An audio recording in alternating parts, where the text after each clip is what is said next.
Hello. I hope you're off to a good start today. If you're watching this in the morning or whenever you are watching this, I hope your day is going well. And so I want to jump right in today. Got a lot to talk about, and I want to keep it short because I know you got a life and you got things to do, places to go, and great things to do. You want to run to win. So one of the ways you do that is answer the question. I have these bosses that I've been walking us through, these diagnostic questions that I reflect on every one a day throughout the month. And if I get behind, I'll catch up and I'll make sure that I review these bosses every month and they keep me on track. And the one today is, what do I need to preserve? What do I need to preserve? What do you need to preserve? Last time I talked with you, I talked to you about what do you need to create? And that's very important. New things, change, moving forward. But there are things that need to be preserved. What are they? Here's my thesis. Change for change's sake must never be my goal. I shall resist the trendy and the populist opinion and preserve the transcendent and eternal. Moreover, I must identify that which is producing the greatest return toward the mission and preserve it, fund it, steward it with all my might. And I must be clear on what that is over the next 30 days if I hope to win. Now, let's walk through that. There's actually three parts to that thesis there. All right, let me set it up this way. I remember years ago, one of the things I appreciate about my dad, who was in the ministry as well, he would share with me not just the good side of the great decisions that he made, but some of the bad ones he made. And one he told me about, I remember years ago, my dad, he pastored a venerable old church, a great church. And he pastored that church. And in that church, he hadn't been there long, and they had some rickety old altars up at the front, altars that people would come and they would kneel and they'd pray, and kind of like the old mourner's bench that the Methodists used to talk about. Well, it was rickety, and so Dad was worried about it. They didn't really look that good. They were homemade. Somebody in the church had made them, and they were kind of wobbly, and so he was afraid, as people were leaning on them, that it could be an embarrassment in a service. It would collapse and fall over, and worse yet, somebody would get hurt. So he took it upon himself to take those altars out. Okay, he was telling me about this later. He said, "Son, I have stirred up a hornet's nest in my church." I said, "Tell me about it." So he told me about taking the altars out, and I said, "Well, Dad, what did you do?" He looked at me like I'd asked the dumbest question in all the world. He said, "Well, son, I put them back." And I never forgot that. That's simple. Put the fire out. Just put them back. Why fight about something that you do not need to fight about? And I never forgot that. And that illustrates what I'm talking about today, or at least one of the reasons you need to preserve things. Okay, I worded it this way in the thesis, if you remember. Change for change's sake must never be my goal. I shall resist the trendy and the populist opinion and preserve the transcendent and eternal. It doesn't mean that you're against the trendy or even the populist opinion. The new ideas, new ways of doing things, staying current with how people see life now, and ministering to them contemporarily in the times that we live in. That's all important. But around your church, around your organization, around where you live, work, and play, there are monuments. It's kind of ironic right now. Our nation is struggling with this. But there are monuments. And we must remember that old monuments define old battles and the sacrifices that went into those battles. Old monuments define old battles, old victories, and the sacrifices, the collateral damage, the blood, sweat, and toil. And in your church, those old monuments are there. It could be like that altar. It could be hymns. It's amazing to me the worship battles we have when it's all or nothing. We're going to sing only one type of music. And so when you tear down monuments, when you denigrate the past, when you belittle other people's, the previous generations, their preferences, It's almost always taken negatively. It's almost always taken as an indictment. When we celebrate the new at the expense of the old, it is almost always an indictment. And so why do we want to preserve the old monuments? I mean, they get old, they get rusty, they get wobbly like the old altar. Why do we want to preserve those monuments? Why do we want to preserve the past? Because when we honor the past, we're honoring the old heroes.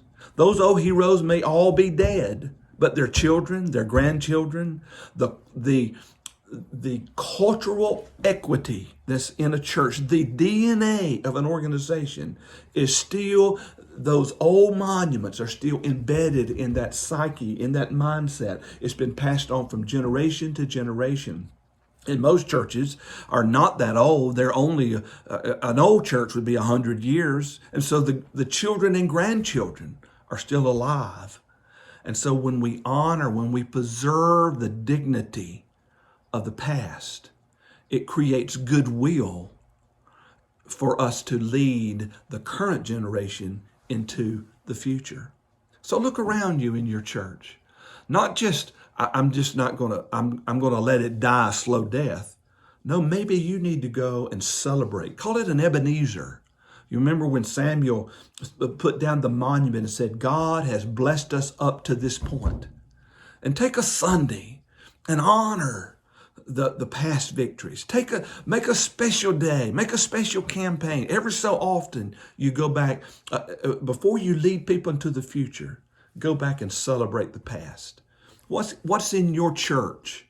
What's in your organization right now that if you would honor that with sincerity, if you would honor, preserve, that that's not going to be tore down.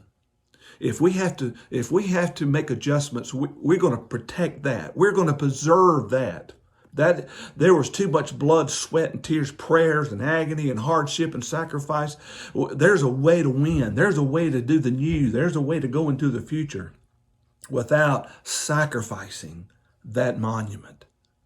And so when you do that, you create goodwill that allows the older generation to be honored, but also to go forward with you into a new future. So what do you need to preserve of the past? Not just it's there, but you celebrate it. What is that? All right. Now there's a second reason. And let me word it this way. Excellence and productivity rapidly become the expected norm. Okay. You quickly take that superstar, that home run hitter. Man, they're great. And then they strike out the next time and they get booed. You go to that great restaurant, man, you're putting on Facebook, man, this is the best food since sliced bread. And you go the next time and you begin to get a little picky. And the next time you begin to find fault. And the next time you go somewhere else. It's amazing how quick the things that are excellent, that are producing for us, we begin to take them for granted. You know, if we can, I've seen this with pastors. A new pastor comes into town, he's the greatest thing since sliced bread. And give them 6 months, and they're ready for a new pastor. We begin to find fault. We begin to take things for granted. And pastors can do the same thing with their church. This great church, and with a year or two, they're getting discouraged and disenfranchised, and they're ready to leave. And we can take it for granted. What do you need to preserve? I word it this way, all right? Change for change's sake must never be my goal. That was the first point. But then here, moreover, I must identify that which is producing the greatest return towards the mission and preserve it, fund it, and steward it with all my might. We can get so, especially as leaders, we can get so focused on what's the new thing I need to do. But don't forget to preserve the thing that's working for you right now. I'll give you a couple examples, okay? One was Sunday school. All right, the cool thing to do now, or the contemporary fad of today, is to cut out Sunday school. I had hundreds of people that would go to Sunday school. Why would I cut that out? I had great teachers. God called teachers, anointed teachers. That was small group.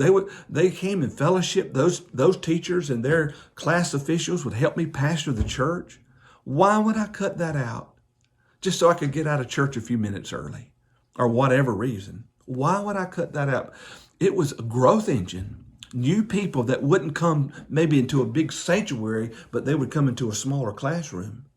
And their friends, they would have special events, and it was a growth engine. Of course, there were new things I wanted to do, but why would I cut that out? Another one I did, and I know I sound so old-fashioned, but another one I did is I didn't cut out Sunday night worship service. And again, virtually nobody has Sunday night service anymore, and that's okay. It sure wasn't because I enjoyed coming back to church on Sunday night after I had preached 2 times on Sunday, and plus always usually was teaching something during Sunday school. I was exhausted. I didn't even make my staff come back. And the musicians were all volunteers. If the quality of music might not have been quite as good as Sunday morning, but only the people that wanted to come back. But I would have a couple hundred people to come back on Sunday night. And what I found is that other people, it became a side door for new people. Well, they have church over there. Let's go check them out. Let's go see what's going on. And little by little, that Sunday night service, we would have some of our greatest spiritual results, some of our greatest spiritual breakthrough. It was relaxed. People were not there out of duty or necessity. I didn't put any pressure on people to come. And so the people that were there because they wanted to be. And I didn't put a lot of pressure on myself to have, with my sermon preparation. I gave them my best, but I didn't put a lot of extra pressure. That was just for free. But by preserving that, a lot of good things happen. The spiritual fervor of our church, that bubbled up into Sunday morning and everything else we did. It gave my other staff and gave them an opportunity to have a Sunday night. The parents would come and drop their kids off. And so it just dovetailed. And so instead of doing away with it, because that's just kind of the trendy thing to do, I saw that was a growth engine. That added value, and I preserved it. So, what about you? What in your church are you taking for granted? Maybe it's a Sunday school class. Maybe it's the nursery workers. Maybe it's that Saturday night potluck, then all the old folks get together and you just, that we need to quit that. I'd rather stay home and watch football. Well, that's adding value. That needs to be preserved. That needs to be funded. That needs to be stewarded. What do you need to preserve in your church? While you're focusing on the new, nothing wrong with that. While you're creating something new, nothing wrong with that.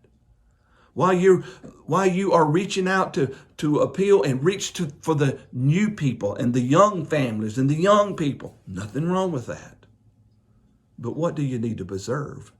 What monument do you? Maybe you need to get out the old dust rag and clean that thing up. And tell people, first of all, ask yourself, why is that there? Why do we do that? And then you give them a permission to tell you about the sacrifices. And next Sunday, while you're challenging the young people to get in there and fight and sacrifice, you can point them to the monument and say, like your great-granddaddy, like your praying grandma, like your parents, I want you to step up. This is your battle today. And let's look back and draw inspiration. And there's the monument. And when you see that, it doesn't mean we're stuck in the past, but it means that is a Ebenezer. That is a reminder. That is a marker. We're not going to back up. We're going to move forward. And you do that by preserving the past, the monuments of the past.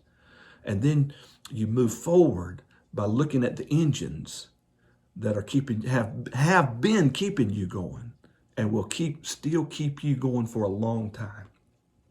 There's a lot of people that maybe we're taking for granted, and they're the ones praying the prayers, paying the bills, digging in the trenches to make it all happen so we can have a better future. So the boss is saying, what do you need to preserve?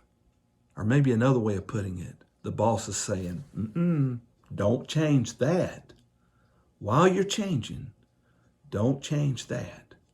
Let's be crystal clear on what it is if we hope to win in the next 30 days. God bless you. Have a great day. We'll see you around the bend as we keep running to win.